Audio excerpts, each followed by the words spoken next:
How now? What news? He is almost supped. Why have you left the chamber? Hath he asked for me? Know you not he has? We will proceed no further in this business. He hath honored me of late, and I have received golden opinions from all kinds of people, which would be worn now in their newest gloss, not cast aside so soon. Was thou drunk wherein you dressed yourself? Hath it slept since? And wakes it now to look so green and pale of what it did so freely? From this time such I account thy love. Art thou afeared to be the same in thine own act and valor as thou art in desire? Wilt thou have that which thou esteem'st the ornament of life, and live a coward in thine own esteem, letting I dare not wait upon I would, like the poor cat of the adage? Prithee, peace. I do all that may become a man. Who else does more is none. What beast was it then that made you break this enterprise to me? When you durst do it, then you were a man. And to be more than what you were, you would be so much more the man. Nor time nor place did then adhere, and yet you would make both. They have made themselves, and that their fitness now does unmake you. I have given suck, and know how tender it is to love the babe that milks me. I would, while it was smiling in my face, have plucked my nipple from its boneless gums and dashed the brains out, had I so sworn as you have done to this. If we should fail? We fail. But screw your courage to the sticking place, and will not fail. When Duncan is asleep, whereto the rather shall his day's hard journey soundly invite him, his 2 chamberlains lie with wine and wassail so convinced that memory, the warder of the brain, shall be a fume, and their seat of reason a limbic only. When in swinish sleep their drenched natures lie as if in a death, what cannot you and I perform upon the unguarded Duncan? What not put upon his spongy officers, who shall bear the guilt of our great quell?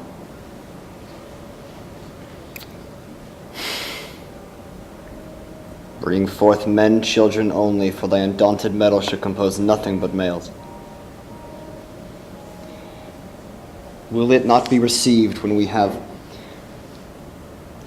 marked with blood those sleepy 2 of his own chamber with their very daggers that they have done it? Who dares receive it other, when we shall make our griefs and clamor roar upon his death? I am settled. And bend up each corporal agent against this terrible feat.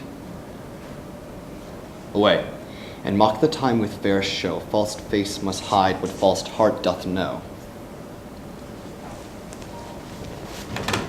Hark. Peace, it was the owl that shrieked, the fatal bellman that gives the sternest good night. He is about it. The doors are opened, and the surfeited grooms do mock their charge with snores.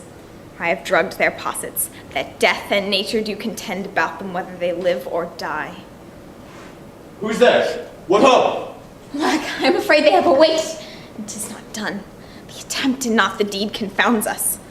Hark, I laid their daggers ready, he could not miss them. Had he not resembled my father as he slept, I had done it. My husband. I have done the deed. Didst thou hear noise? I heard the owl scream and the crickets cry. Did you not speak? When? Now. As I descended. Aye.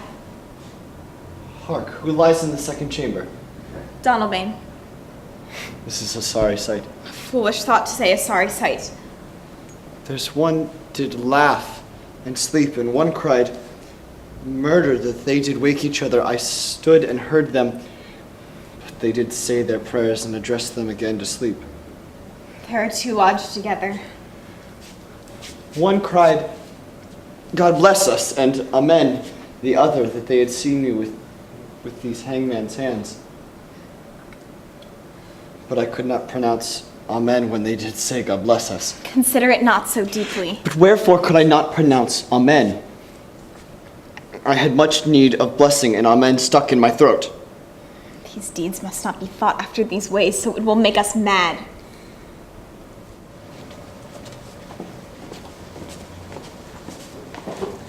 Is Banquo gone from court? Aye, madam, but returns again tonight. Say to the king I would attend his leisure for a few words. Madam, I will. Nought's had, all spent, where our desire is got without content. 'Tis safer to be that which we destroy than by destruction dwell in doubtful joy. How now, my lord? Why do you keep alone? I'm sorriest fancies your companions making, using which thoughts indeed should have died with them they think on. Things without all remedy should be without regard. What's done is done. We have scotched the snake, not killed it. She'll close and be herself, whilst our poor malice remains in danger of her former tooth. But let the frame of things disjoint, both the worlds suffer. Or we will eat our meal in fear and sleep in the affliction of these terrible dreams which shake us nightly.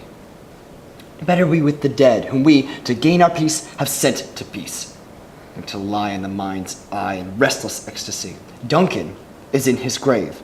Treason has done his worst. Nor steel, nor poison, malice domestic, born levy, nothing can touch him further. You must leave this. Oh, full of scorpions is my mind, dear wife. Thou knowest that Banquo in his flayance lives. But in them nature's copy's not a turn. There's comfort yet. They are assailable. Then be thou jocund.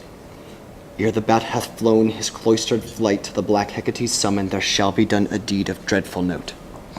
What's to be done? Be innocent of the knowledge, dearest Chuck. Till then applaud the deed.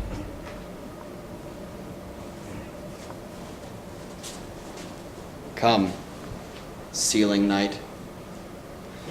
Scarf up the tender eye of pitiful day, and with thy bloody and invisible hand, cancel and tear to pieces that great bond which keeps me pale.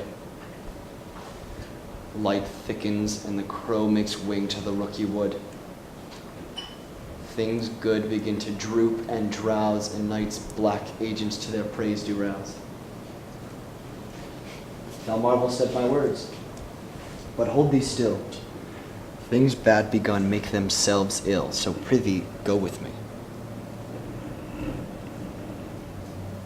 There is a place reserved, sir. Where? Here, my good lord. What is it that moves your highness? Which of you has done this? What, my good lord? Thou canst not say I did it. Never shake thy gory locks at thee. Gentlemen, rise. His Highness is not well. Sit, worthy friends. My lord is often thus, and hath been from his youth.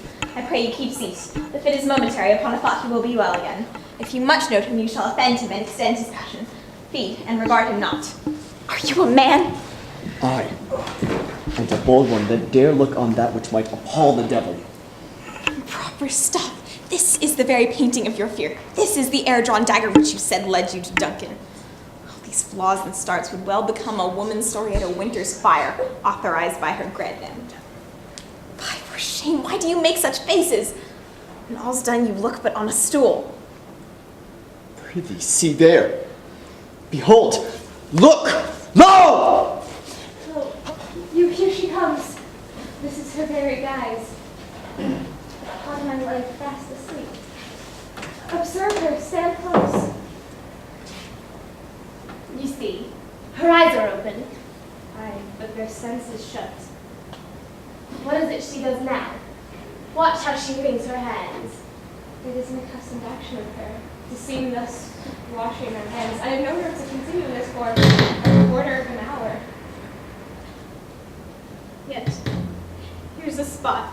She speaks. Out, damned spot! Out, I say! 1, 2.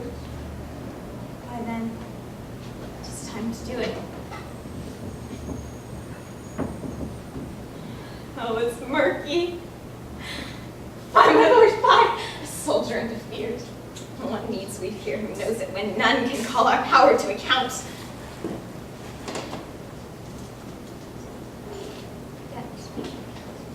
Who would have thought the old man to have had so much blood in him? Do you mark that? Fain of fight had a wife. Where is she now? What will these hands never be clean? No more of that. No more of that, my lord. You mar all of this starting. Go to. You have known that you should not. She has spoken what she should not. I am sure of that. Heaven knows what she has known. Here's the smell of blood still. Even so, All the perfumes of Arabia will not sweeten this little hand. Ah! Ah! what a sigh is there? The heart is sorely charged. I would not have such a heart in my bosom for the dignity of the whole body. Well, well. Pray God it be, sir. This disease is beyond my practice. I've known those, though, who have walked in their sleep and who have died holily in their beds. Wash your hands. Put on your nightgown. Look not so pale. I tell you yet again, Banquo's buried. He cannot come out of his grave.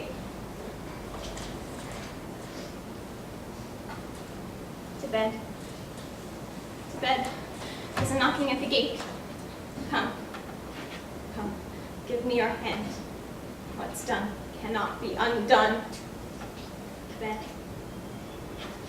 To bed.